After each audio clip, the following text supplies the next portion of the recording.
42 reyes gobernaron esta tierra, y casi ninguno tiene tumba conocida.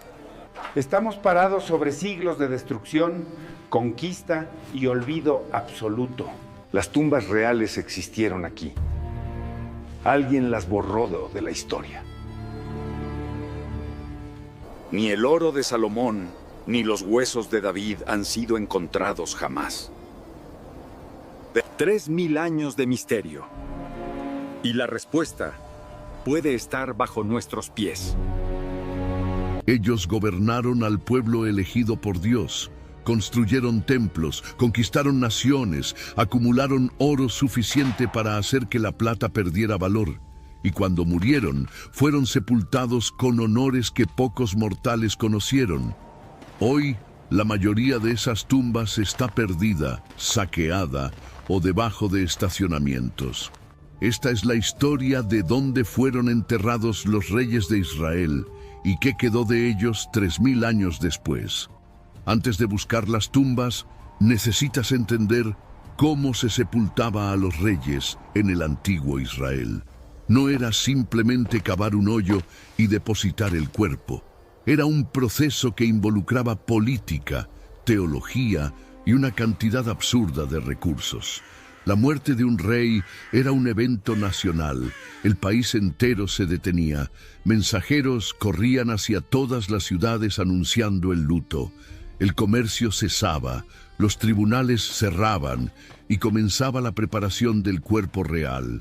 Cuando un rey moría, el cadáver pasaba por una preparación ritual elaborada con aceites aromáticos, mirra, áloes y especias importadas. Segundo Crónicas, capítulo 16, menciona que para el rey Asa prepararon un lecho lleno de perfumes y especias preparadas, según el arte de los perfumistas. No eran especias comunes, eran mezclas exclusivas, fórmulas que solo los perfumistas reales conocían, transmitidas de generación en generación. Quemaban también una hoguera en honor del rey muerto, tan grande que el texto bíblico hace cuestión de registrar la magnitud. No era cremación del cuerpo, era quema de incienso y especias en cantidades que demostraban la riqueza e importancia del fallecido. El proceso de embalsamamiento no seguía el patrón egipcio de remover órganos y deshidratar el cuerpo. Los israelitas tenían sus propias técnicas, menos invasivas, enfocadas en retrasar la descomposición lo suficiente para permitir los rituales fúnebres que podían durar días. Lavaban el cuerpo con agua perfumada, lo ungían con aceites, lo envolvían en sábanas de lino fino. Los reyes recibían tratamiento aún más elaborado, con múltiples capas de tejidos preciosos y especias posicionadas entre cada capa. El sepultamiento acontecía en cámaras excavadas en la roca, generalmente en complejos funerarios que albergaban varias generaciones de la misma familia real. La expresión que aparece repetidamente en las Escrituras, durmió con sus padres y fue sepultado con sus padres, no es metáfora poética. Es descripción literal de una práctica funeraria específica. Los reyes de Judá eran colocados en las mismas tumbas que sus ancestros, en nichos laterales excavados en las paredes de cavernas subterráneas. Cuando un cuerpo se descomponía completamente, los huesos eran recolectados y movidos a una cámara secundaria, liberando espacio para el próximo miembro de la familia. La idea era que la dinastía permaneciera unida incluso en la muerte. Los huesos de los reyes mezclados con los huesos de sus padres en una comunión eterna, y había jerarquía hasta en el cementerio. La posición del nicho dentro del complejo funerario indicaba estatus. Reyes considerados justos recibían posiciones de honor, nichos más elaborados, ubicaciones centrales. Reyes considerados impíos eran sepultados en lugares separados, nichos periféricos o con menos ceremonia. Segundo Crónicas registra que algunos reyes ni siquiera fueron sepultados en las tumbas reales como forma de condena póstuma. La exclusión del cementerio de la familia era la última sentencia, un juicio que permanecería por toda la eternidad. Las tumbas reales no eran simples cavernas. Eran complejos arquitectónicos elaborados, excavados por equipos de trabajadores especializados que pasaban meses o hasta años creando cámaras, corredores, antesalas. Las paredes eran alisadas, a veces decoradas con inscripciones o relieves. Nichos eran excavados en alturas y profundidades específicas. Algunas tumbas tenían sistemas de drenaje para evitar acumulación de agua. Otras tenían puertas de piedra que podían ser rodadas para sellar la entrada. El complejo funerario de los reyes de Judá, donde quiera que esté, probablemente era una de las obras de ingeniería más impresionantes de la antigua Jerusalén. Ahora tienes el contexto. Vamos a las tumbas específicas. David es el rey más importante de la historia de Israel. El pastor que mató a Goliat, el fugitivo que escapó de Saúl, el guerrero que nunca perdió una batalla, el poeta que escribió los salmos, el pecador que se arrepintió, el padre que lloró por Absalón. Él conquistó Jerusalén de los jebuseos, unificó las 12 tribus por primera vez en la historia, estableció la capital que permanece disputada hasta hoy, trajo el arca de la alianza con danzas y celebración, y recibió de Dios la promesa de que su linaje duraría para siempre. Cuando murió, después de reinar 40 años, 7 en Hebrón y 33 en Jerusalén, fue sepultado en la ciudad de David. Primer Reyes, capítulo 2, versículo 10, es directo. David durmió con sus padres y fue sepultado en la ciudad de David. La ciudad de David no es la Jerusalén que conoces hoy en fotos y documentales. Era un área sorprendentemente pequeña, un espolón de tierra de aproximadamente 6 hectáreas al sur del Monte del Templo, apretado entre el Valle del Cedrón al este y el Valle del Tiropeón al oeste. Para tener una idea de la escala, 6 hectáreas es menor que muchos centros comerciales modernos. Fue en ese espacio compacto que David construyó su palacio, estableció su administración y gobernó un reino que se extendía desde Egipto hasta el Éufrates. Y fue allí, en algún lugar debajo de esas rocas calcáreas, que el mayor rey de Israel fue enterrado. El problema es que nadie sabe exactamente dónde. Durante siglos, peregrinos de todo el mundo visitaron un lugar en el monte Sión que es llamado Tumba de David. Queda en el mismo edificio gótico que alberga el cenáculo, el supuesto lugar de la última cena de Jesús con sus discípulos.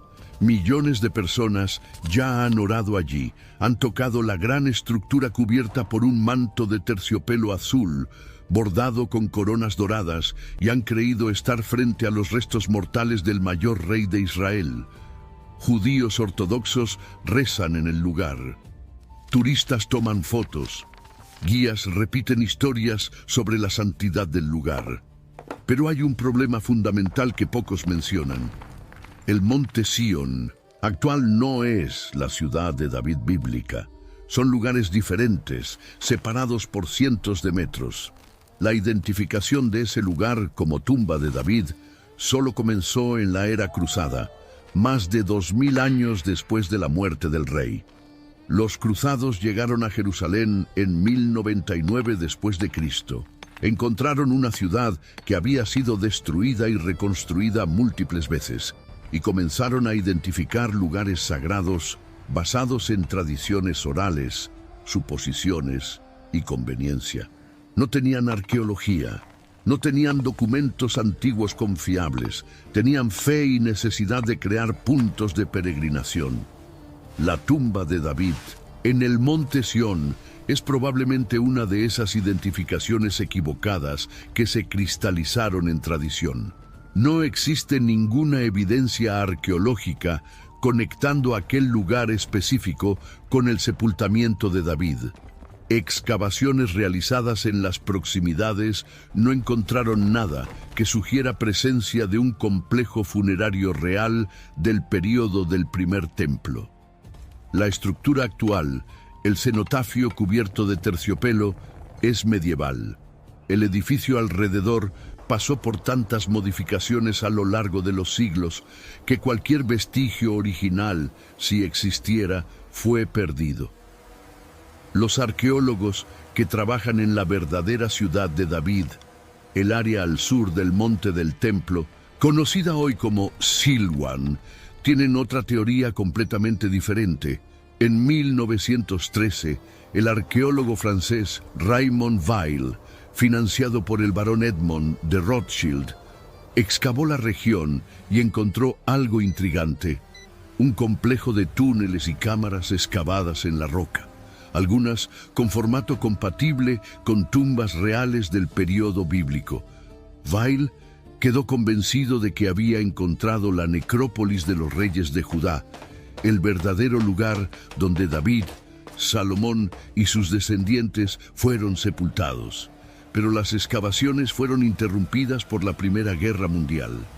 Weil intentó retomarlas después del conflicto, pero murió en 1924 sin completar el trabajo. Sus anotaciones y fotografías sobrevivieron, pero el lugar permaneció largamente inexplorado por décadas. Cuando arqueólogos israelíes revisitaron el área después de 1967, encontraron una situación desalentadora. Gran parte de las estructuras que Weil había documentado estaba destruida o severamente dañada.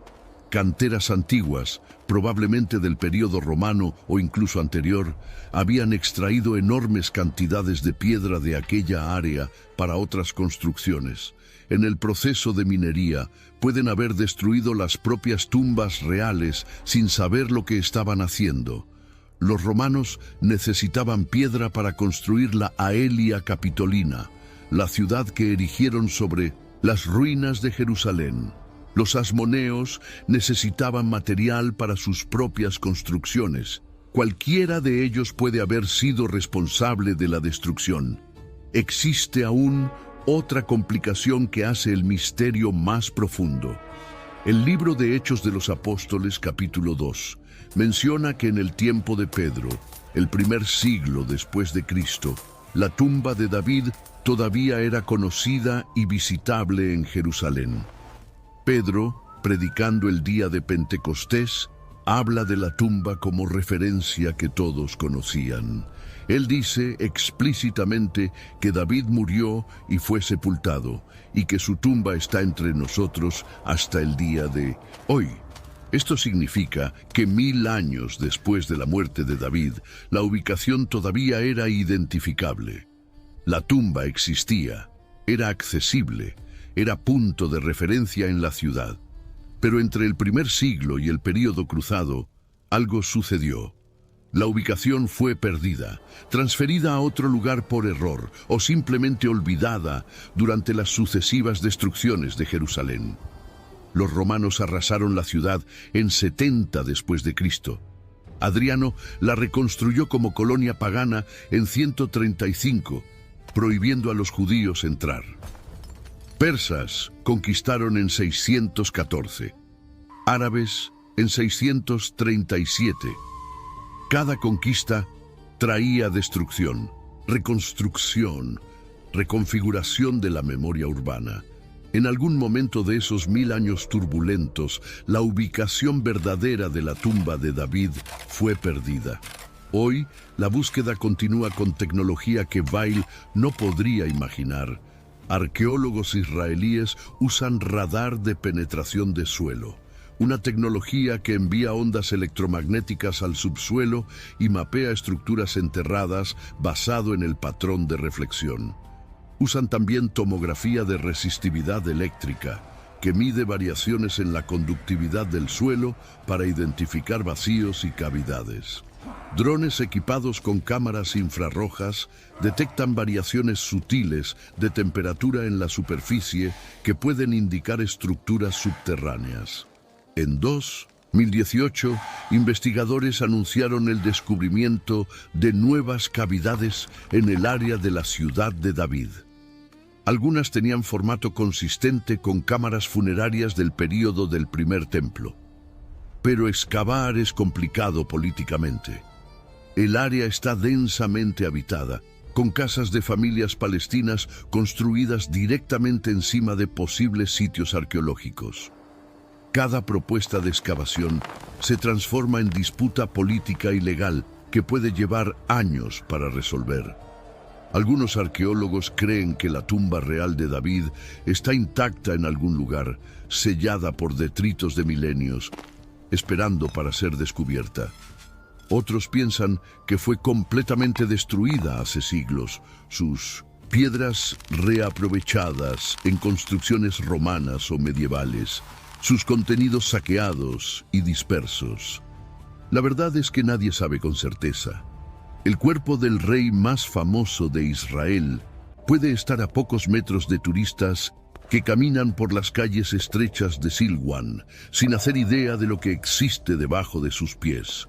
Si la tumba de David es un misterio, la de Salomón es un misterio aún mayor, envuelto en silencio bíblico que parece deliberado. Primer Reyes, capítulo 11, versículo 43, dice simplemente que Salomón durmió con sus padres y fue sepultado en la ciudad de David, su padre. La misma fórmula estándar, la misma ubicación genérica, ningún detalle adicional sobre la ceremonia fúnebre, ninguna descripción de la tumba, ninguna mención a tesoros depositados con el cuerpo. Y esto es profundamente extraño cuando consideras quién era Salomón. Salomón fue el rey más rico que Israel jamás tuvo, posiblemente el hombre más rico del mundo antiguo. Recibía 666 talentos de oro por año solo de tributos regulares, sin contar comercio, regalos diplomáticos y otras fuentes de ingreso. Esto equivale a aproximadamente 23 toneladas de oro anualmente. Construyó el templo más impresionante del mundo antiguo, revestido de oro por dentro y por fuera. Construyó un palacio que llevó 13 años para quedar listo, con un salón del trono donde juzgaba casos sentado en un trono de marfil cubierto de oro, flanqueado por 12 leones de oro. Tenía 700 esposas que eran princesas y 300 concubinas. Hizo que la plata se volviera común como piedras en las calles de Jerusalén porque había tanto oro que la plata perdió valor.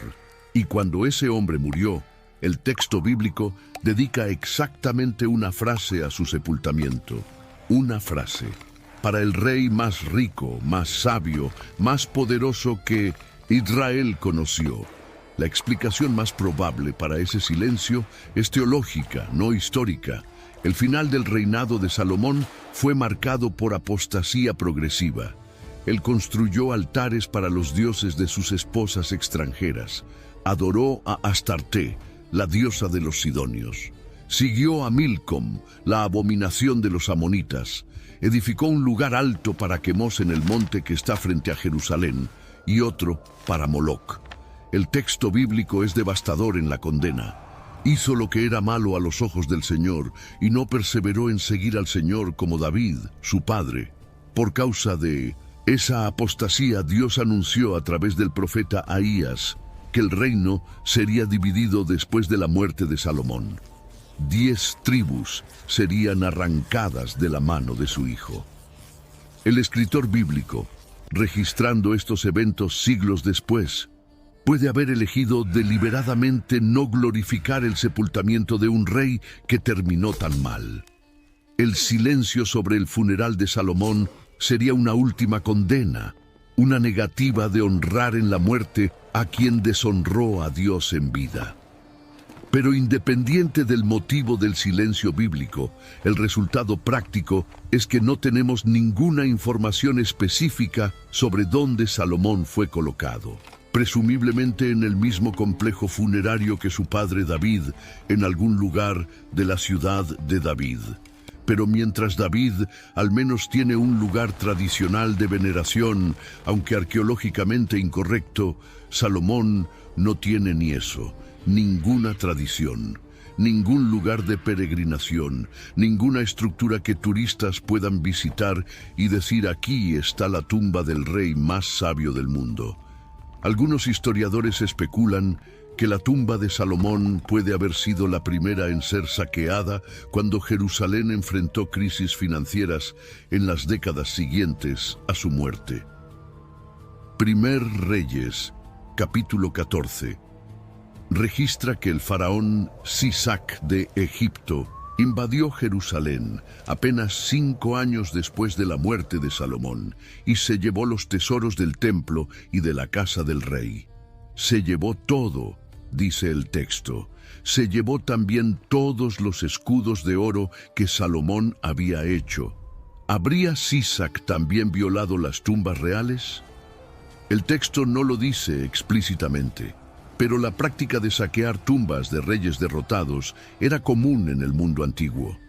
Los faraones egipcios construían pirámides elaboradas, escondían entradas, creaban cámaras falsas y aún así casi todas las tumbas del Valle de los Reyes fueron violadas en la antigüedad. Tutankamón solo sobrevivió intacto porque su tumba pequeña fue enterrada bajo detritos de construcciones posteriores y olvidada. Si los egipcios no conseguían proteger a sus propios reyes, ¿por qué las tumbas israelitas serían diferentes? El hombre que acumuló más riqueza que cualquier otro rey de Israel desapareció completamente. Ni sus huesos, ni su oro, ni siquiera la ubicación aproximada de su tumba sobrevivieron a los 3 milenios que pasaron. El tiempo fue suficiente para borrar casi todo vestigio físico de su existencia, dejando solo palabras en pergamino. David y Salomón fueron apenas los 2 primeros reyes de una dinastía que duraría más de 4 siglos. Después de ellos vinieron otros 19 reyes de Judá, cada uno sepultado con la misma fórmula repetitiva que revela poco y esconde mucho. Pero algunos tuvieron tratamiento especial que merece atención. Ezequías fue uno de ellos. Segundo Crónicas capítulo 32, versículo 33, usa una expresión única al describir su sepultamiento. Dice que cuando murió, fue sepultado en la subida de los sepulcros de los hijos de David. Esa expresión, en la subida, indica una posición de honor especial dentro del complejo funerario. Ezequías no fue colocado en cualquier nicho disponible.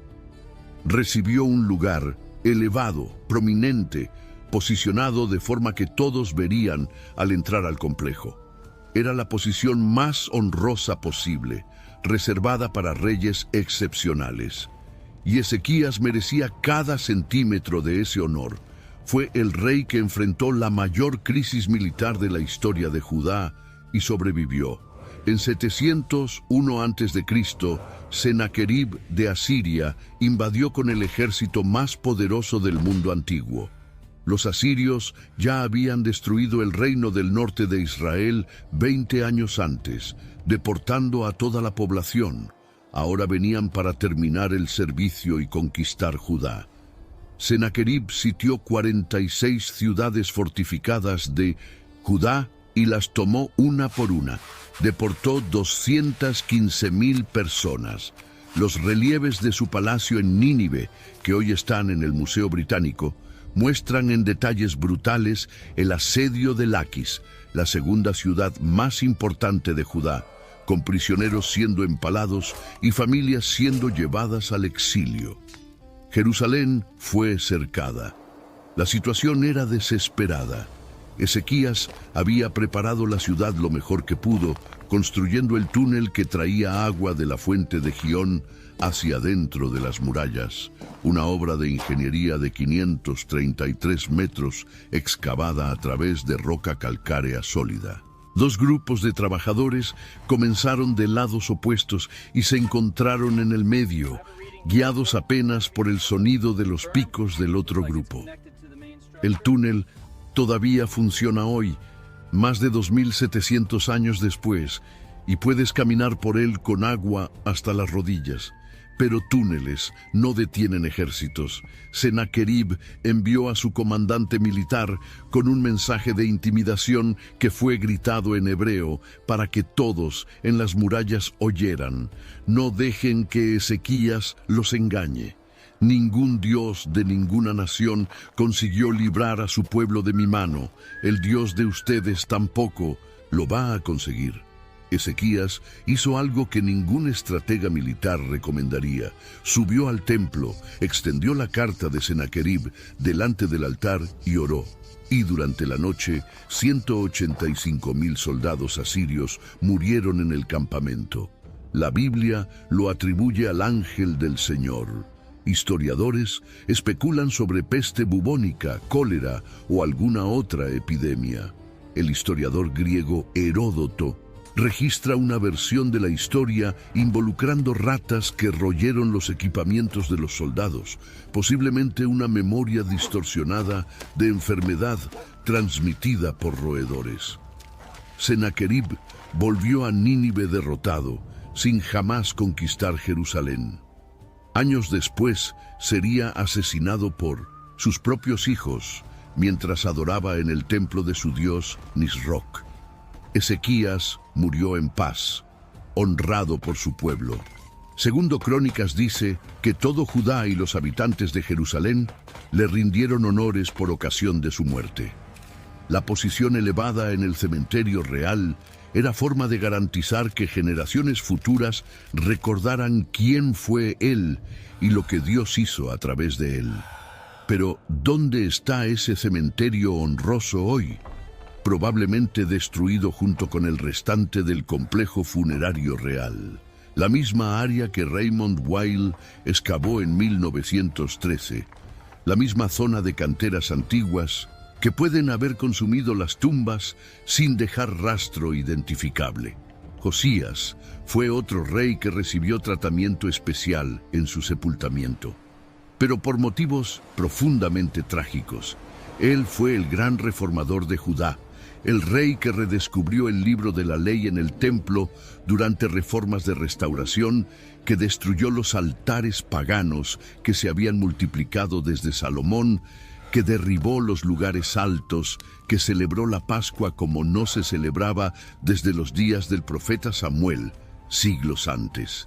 El texto bíblico no escatima elogios al describir a Josías.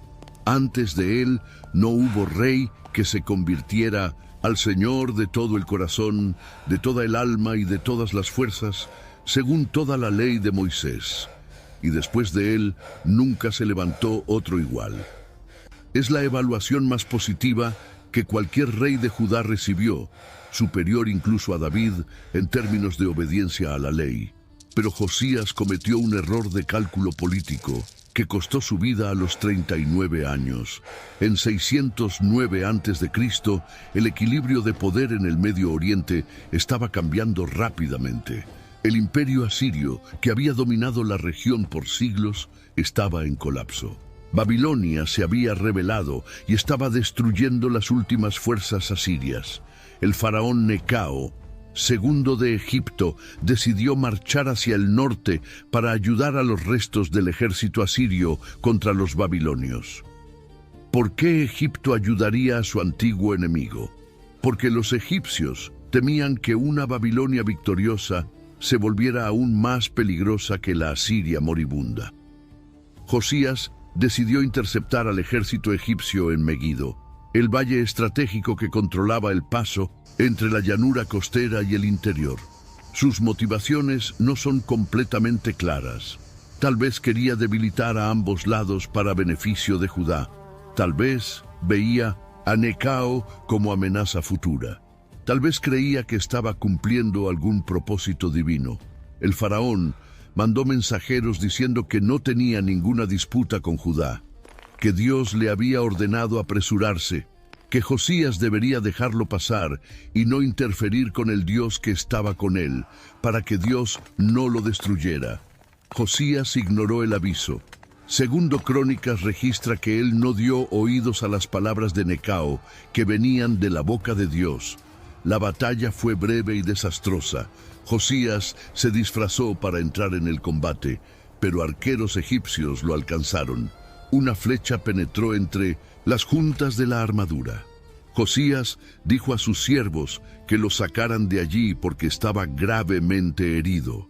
Lo transfirieron a otro carro y lo llevaron de regreso a Jerusalén. Él murió en el camino o poco después de llegar. El luto fue inmenso y prolongado. Segundo Crónicas, capítulo 35, dice que todo Judá y Jerusalén lloraron a Josías. El profeta Jeremías, que había comenzado su ministerio en el reinado de Josías, compuso lamentaciones especiales por él. Y esas lamentaciones se volvieron tradición en Israel, cantadas por cantores y cantoras por años y generaciones después de la muerte del rey. Hasta los días del cronista, siglos después, todavía eran conocidas. Josías fue sepultado en los sepulcros de sus padres, probablemente en el mismo complejo funerario donde David y los otros reyes justos reposaban. Pero la ubicación exacta, como todas las otras, fue perdida en las catástrofes que vendrían apenas 23 años después, cuando Nabucodonosor destruiría Jerusalén completamente. Lo que aconteció con Josías después de la muerte carga una ironía histórica pesada. Uno de los reyes más justos de Judá, muerto a los 39 años por una decisión militar que el texto bíblico sugiere haber sido contraria a la voluntad de Dios. Su cuerpo traído de Megido, el mismo valle que el libro de Apocalipsis escogería siglos después como escenario de la batalla final del mundo. Armagedón, el lugar donde el mejor rey de Judá encontró la muerte, se convertiría en símbolo del fin de todas las cosas. No todos los reyes de Judá fueron sepultados con honor.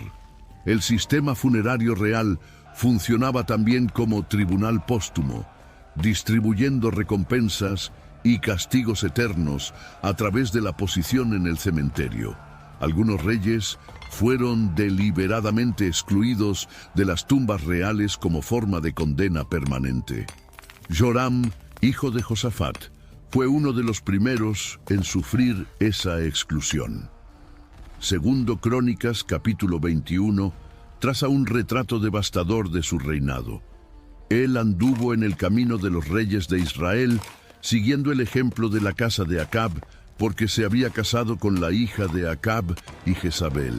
Mató a todos sus hermanos a espada para eliminar rivales al trono. Construyó lugares altos para adoración pagana en las montañas de Judá. Hizo que los habitantes de Jerusalén se prostituyeran espiritualmente. El profeta Elías envió una carta, su última comunicación registrada en las Escrituras, anunciando el juicio divino. Joram sería herido con una enfermedad intestinal terrible. La enfermedad vino. Duró 2 años. El texto describe que sus intestinos salieron por causa de la enfermedad y él murió en dolores terribles. El veredicto final es cortante. Se fue sin dejar añoranzas. Nadie lamentó su muerte, nadie quemó especias en su honor. Y fue sepultado en la ciudad de David, pero no en los sepulcros de los reyes. La exclusión del cementerio real era la sentencia final. Un juicio que permanecería para siempre. Joás sufrió destino semejante décadas después. Comenzó promisoriamente, restaurando el templo que había sido descuidado, pero después de la muerte del sacerdote Joiada, que lo había protegido y aconsejado durante años, Joás se desvió. Abandonó el templo, volvió a adorar postes sagrados e ídolos, y cuando profetas fueron enviados para llamarlo al arrepentimiento, no dio oídos. El punto más bajo vino cuando Zacarías, hijo del propio Joiada, que había salvado la vida de Joás cuando niño, profetizó contra el rey. Joás ordenó que Zacarías fuera apedreado en el patio del templo. Al morir, Zacarías dijo que el Señor vería y vengaría. Menos de un año después, un pequeño ejército sirio invadió Judá, derrotó fuerzas mucho mayores. Hirió a Joás gravemente y sus propios siervos conspiraron contra él. Lo mataron en su cama por causa de la sangre del hijo de Joiada, y fue sepultado en la ciudad de David, pero no en los sepulcros de los reyes. Nuevamente, exclusión póstuma como castigo final. Usías, el rey leproso, tuvo tratamiento aún más extremo. Su reinado fue largo y mayoritariamente exitoso, 52 años en el trono. Expandió el territorio de Judá, fortaleció el ejército, construyó torres en Jerusalén, desarrolló agricultura y ganadería. Segundo Crónicas dice que fue maravillosamente ayudado hasta que se volvió fuerte. Pero la fuerza trajo orgullo, y el orgullo trajo caída. Usías decidió entrar al templo para quemar incienso en el altar de oro, función que pertenecía exclusivamente a los sacerdotes descendientes de Aarón. 80 sacerdotes valientes lo confrontaron, diciendo que no le competía quemar incienso y que debería salir del santuario. Usías se puso furioso, y mientras todavía sostenía el incensario, listo para proseguir con su rebelión, la lepra brotó en su frente delante de los ojos de todos. Los sacerdotes lo expulsaron inmediatamente, y Uzías vivió el resto de sus días en una casa separada, aislado de todos, excluido del palacio que había construido, excluido del templo que había frecuentado, gobernando solo nominalmente mientras su hijo Jotam administraba el reino. Cuando murió, fue sepultado en el campo perteneciente a los sepulcros de los reyes, pero no dentro del complejo propiamente dicho. Incluso muerto, su impureza ritual lo mantenía apartado de la comunión con sus ancestros. Siglos después, una placa de piedra con inscripción en arameo fue encontrada en Jerusalén. El texto decía: «Hacia acá fueron traídos los huesos de Usías, rey de Judá». No abrir. La inscripción data probablemente del período del Segundo Templo, tal vez del primer siglo antes de 1900 Cristo. En algún momento, alguien movió los huesos de Usías de su lugar original y los reenterró en otro lugar, dejando este aviso solemne para que no fueran perturbados. La placa está hoy en el Museo de Israel, en Jerusalén. Pero el lugar hacia donde los huesos fueron llevados permanece desconocido. Incluso en la transferencia, Usías continúa separado. Mientras Judá en el sur mantenía una única dinastía por más de 4 siglos, el reino del norte de Israel experimentó inestabilidad constante. 9 dinastías diferentes en poco más de 200 años de existencia. Golpes de estado sangrientos, asesinatos de reyes por sus generales, familias enteras exterminadas hasta el último descendiente. La capital cambió de Siquem a Tirsa y finalmente a Samaria, construida desde cero por el rey Omri en una colina que él compró por 2 talentos de plata. Los reyes de Israel no fueron sepultados en Jerusalén, no tenían acceso al complejo funerario de David, mantenían sus propios cementerios reales en el norte, primero en Tirsa, después en Samaria. Primer Reyes menciona repetidamente que reyes como Baasa, Omri, Acab, Jehú, Joás y Jeroboam II fueron sepultados en Samaria o en Tirsa. Pero ¿dónde exactamente estaban esas tumbas? Samaria fue excavada extensivamente por arqueólogos desde el inicio del siglo XX. Una expedición conjunta de Harvard y de la Escuela Bíblica de Jerusalén trabajó en el lugar entre 1908 y 1935. Después vinieron arqueólogos israelíes y británicos.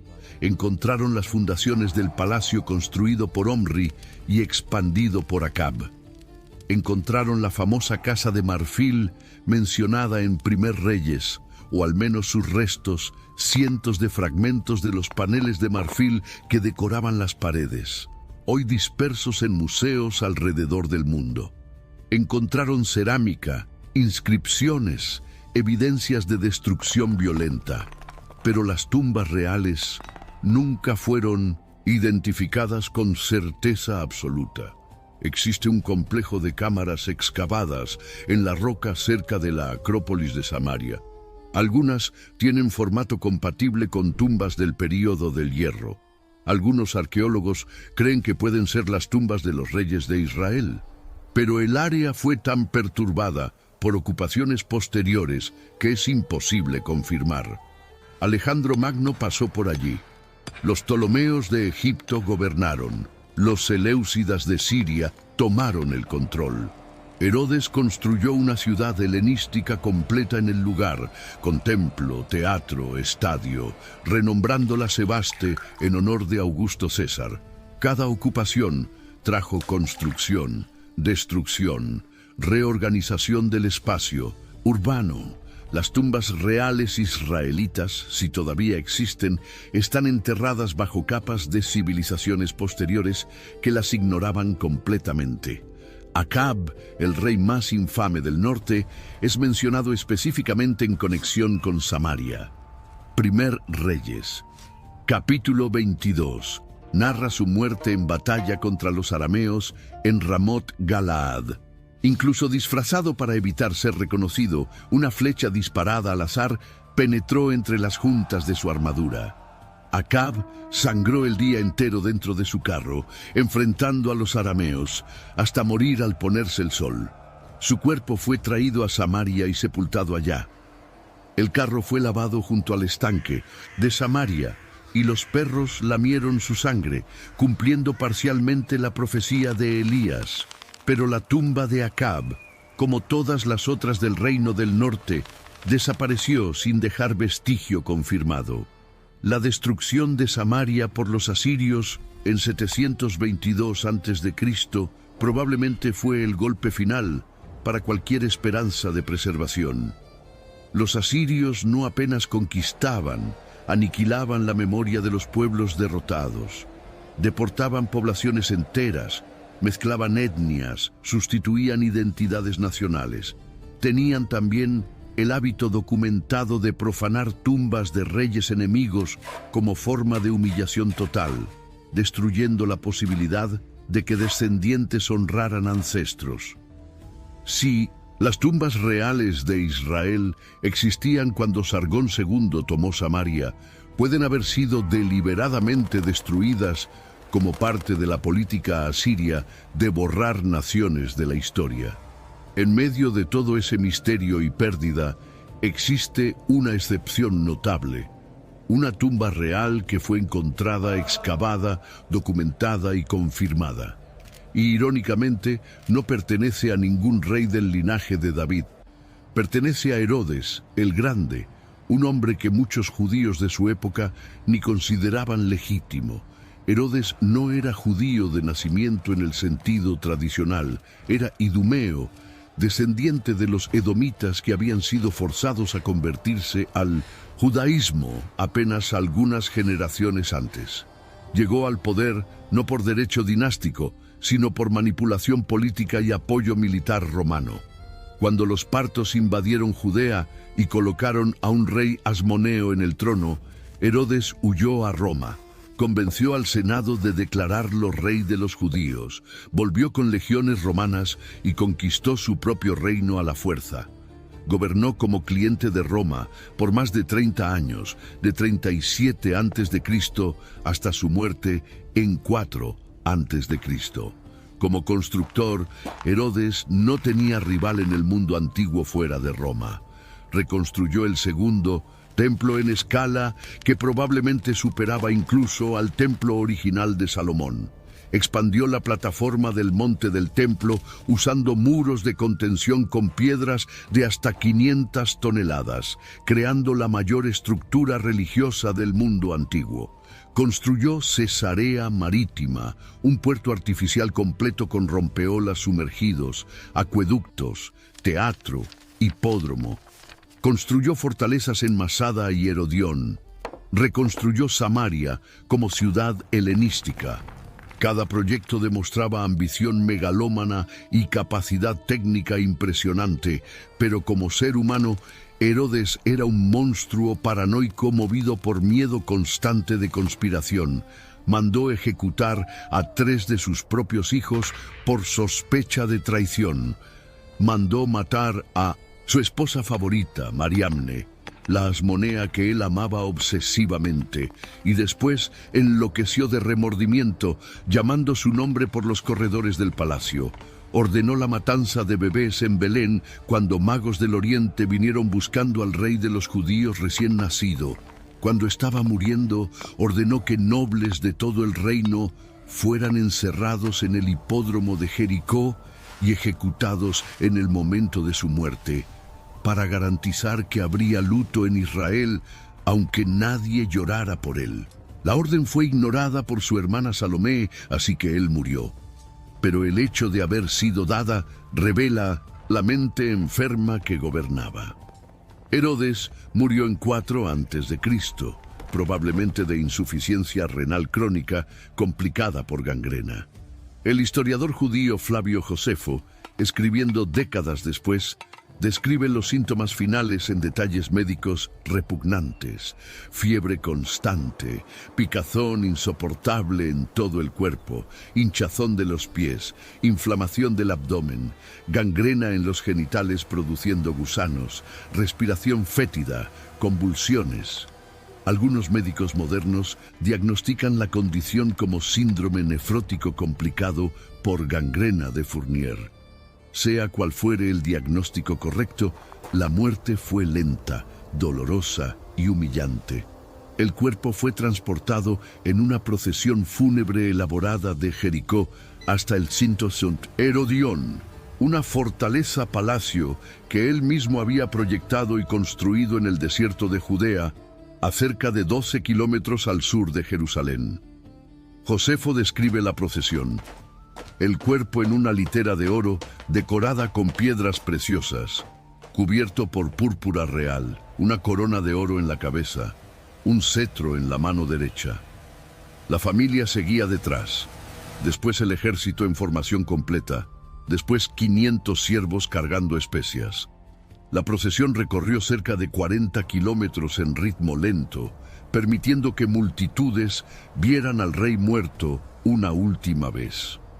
En el Herodión, Herodes fue depositado en una tumba que él mismo había preparado, y entonces desapareció de la historia por 2000 años. Por todo ese tiempo, arqueólogos sabían que la tumba debería estar en el Herodión.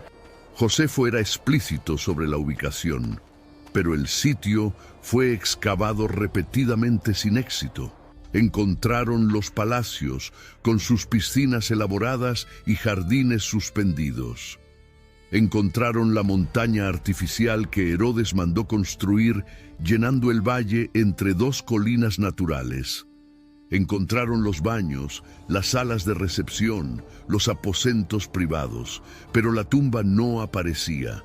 Buscaron en la cima de la montaña, buscaron en las cavernas naturales, buscaron en los corredores subterráneos. Nada. En 2007, después de más de 30 años dedicados a la búsqueda, el arqueólogo israelí Ehud Netzer finalmente encontró. La tumba no estaba en la cima de la montaña artificial como todos esperaban. Estaba en la ladera, en un lugar que había sido sistemáticamente ignorado porque parecía arquitectónicamente sin importancia. Lo que Netzer descubrió era una estructura monumental de aproximadamente 10 metros de altura, originalmente cubierta por un techo cónico decorado, cercada por un podio con columnas. Era un mausoleo en el estilo helenístico, adecuado para un rey que se veía como figura del mundo greco-romano tanto como del mundo judío. Dentro, fragmentos de no 1, sino 3 sarcófagos de piedra. El principal, de piedra roja importada especialmente para el proyecto, estaba quebrado en cientos de pedazos. El sarcófago no estaba intacto porque la tumba había sido violentamente profanada. Probablemente durante la primera revuelta judía contra Roma, entre 66 y 70 después de Cristo. Los rebeldes judíos odiaban todo lo que Herodes representaba: colaboración con Roma, helenización forzada, tiranía brutal. Destruir su sarcófago sería un acto de venganza simbólica contra la memoria del rey que había oprimido a sus abuelos. Quebraron la piedra en Mindundersin, fragmentos demasiado pequeños para ser accidentes. Era destrucción deliberada, sistemática, rabiosa. Netzer pasó los años siguientes reconstruyendo lo que pudo del mausoleo y documentando sus descubrimientos. En 2010, durante una visita al sitio de excavación, él cayó de una plataforma de observación y sufrió heridas fatales. La tumba de Herodes fue su mayor descubrimiento y también el último. El arqueólogo que dedicó décadas a encontrar al rey muerto acabó muriendo en el mismo lugar. La ironía de la situación es imposible de ignorar. De todos los reyes que gobernaron la Tierra Santa a lo largo de milenios, el Le, único cuya tumba fue positivamente identificada y excavada, no era del linaje de David. No era considerado legítimo por gran parte de la población judía de su época y era odiado lo suficiente para que su sarcófago fuera destruido por sus propios súbditos dentro de 70 años después de su muerte. ¿Qué sucedió con las tumbas reales legítimas de Jerusalén? ¿Por qué desaparecieron mientras las pirámides de Egipto todavía dominan el horizonte de Giza? Mientras tumbas de faraones menores sobreviven intactas en el Valle de los Reyes? La respuesta está en la diferencia fundamental entre geografía y política. Las pirámides están en el desierto, lejos de centros urbanos disputados, construidas en escala tan masiva que destruirlas exigiría esfuerzo intencional enorme, sin ningún beneficio práctico. Las tumbas del Valle de los Reyes están en un valle remoto, de difícil acceso, escondidas en una región que perdió importancia política después de que el Egipto antiguo cayó. Las tumbas de los reyes de Judá, por contraste, estaban dentro de una ciudad que fue destruida y reconstruida por lo menos 5 veces en 3000 años, cada reconstrucción borrando más vestigios de la anterior. Jerusalén fue conquistada por los babilonios en 586 a.C. Nabucodonosor quemó el templo de Salomón hasta las fundaciones, derribó las murallas, destruyó los palacios, deportó a la élite sobreviviente a Babilonia. La ciudad quedó en ruinas por décadas, habitada apenas por campesinos demasiado pobres para valer la deportación. Cuando los exiliados retornaron con permiso de Ciro de Persia, reconstruyeron sobre escombros, usando piedras de las propias ruinas. Los griegos, bajo Antíoco Epífanes, profanaron el templo reconstruido, erigiendo altar a Zeus en el lugar sagrado, sacrificando cerdos en el altar, prohibiendo prácticas judías bajo pena de muerte. Los asmoneos reconquistaron y purificaron, pero también reconstruyeron, modificando el espacio urbano conforme sus necesidades y gustos arquitectónicos. Herodes demolió el segundo templo modesto y construyó uno nuevo en escala imperial, expandiendo la plataforma del monte del templo al doble del tamaño original. Sus trabajadores necesitaban piedra, mucha piedra. Abrían canteras donde encontraban roca adecuada, inclusive posiblemente en las áreas donde tumbas antiguas existían. Los romanos destruyeron todo en 70 después de Cristo. Tito incendió el templo de Herodes. Sus legiones derribaron murallas, demolieron edificios, masacraron o esclavizaron a la población. La destrucción fue tan completa que soldados revolvían los escombros buscando oro derretido que había escurrido hacia las grietas de las piedras. 65 años después, Adriano reconstruyó la ciudad como colonia romana llamada Aelia Capitolina, con templo a Júpiter donde el templo judío había estado, con diseño de calles completamente diferente del original, con prohibición de que judíos entraran bajo pena de muerte. La Jerusalén romana fue construida literalmente encima de la Jerusalén judía, enterrando lo que quedaba. Después vinieron bizantinos cristianos construyendo iglesias sobre cada lugar considerado sagrado, persas conquistando y destruyendo en 614, árabes musulmanes tomando en 637 y construyendo el Domo de la Roca sobre el monte del templo. Cruzados masacrando y reconstruyendo en 1099, Saladino reconquistando en 1187, mamelucos, otomanos por 400 años, británicos, jordanos, israelíes. Cada conquista traía destrucción selectiva y reconstrucción parcial. Cada período reaprovechaba piedras de períodos anteriores. Cada generación reorganizaba el espacio urbano conforme sus propias necesidades. Las tumbas reales, si todavía existían tras la destrucción babilónica inicial, pueden haber sido desmanteladas en cualquiera de esos momentos para proveer material de construcción. Pueden haber sido destruidas accidentalmente durante excavaciones de fundaciones. Pueden haber sido profanadas por conquistadores buscando tesoros. Y había el saqueo deliberado incluso antes de las grandes destrucciones. Una tradición judía preservada por Josefo afirma que Juan Hircano, sumo sacerdote y gobernante asmoneo del segundo siglo a.C., abrió la tumba de David durante un cerco sirio y extrajo 3000 talentos de plata para pagar mercenarios y sobornar al ejército enemigo. Hircano habría entrado a la cámara funeraria, removido el tesoro, sellado la tumba nuevamente.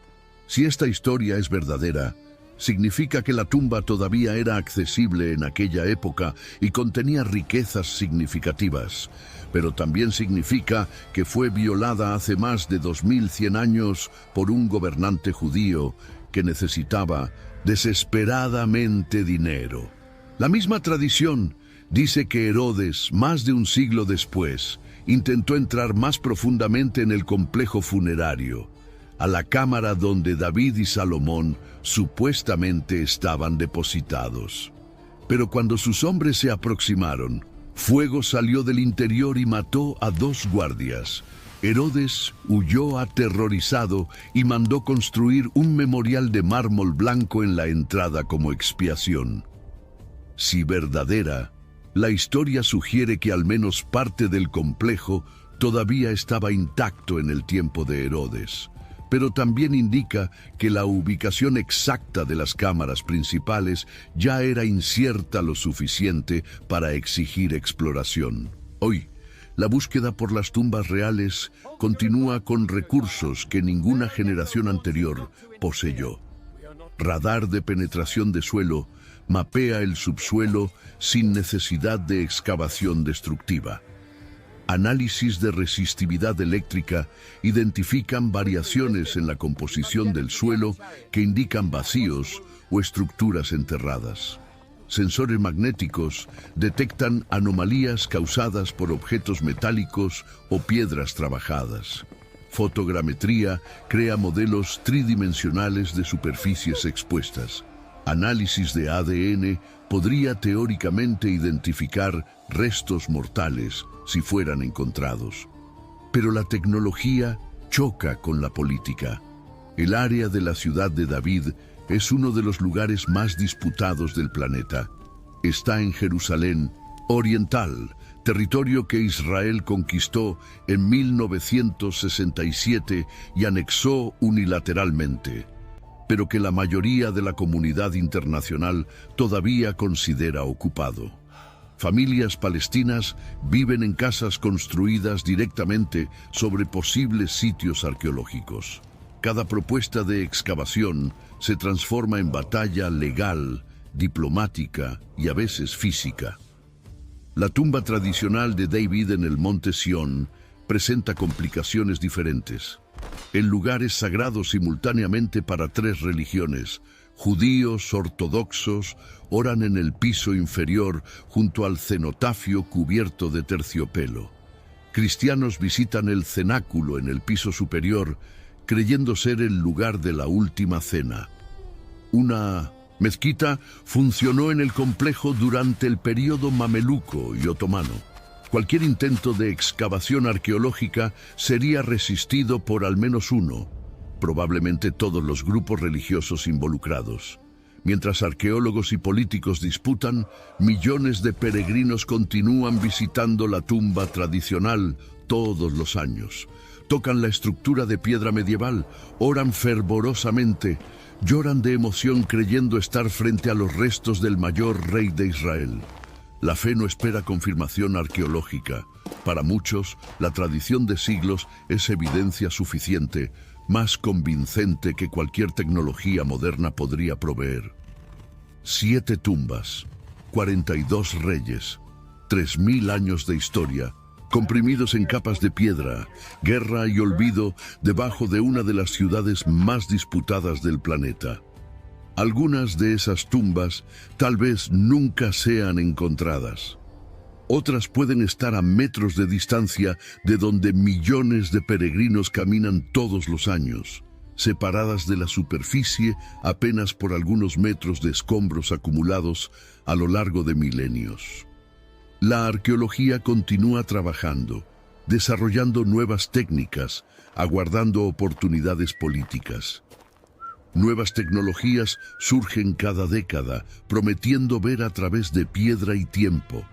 Y Jerusalén guarda sus secretos con la misma terquedad con que siempre guardó, resistiendo a invasores, resistiendo a terremotos, resistiendo a la curiosidad humana. Los reyes murieron, la ciudad permanece, y debajo de ella, en algún lugar en las tinieblas silenciosas del subsuelo, los huesos todavía esperan.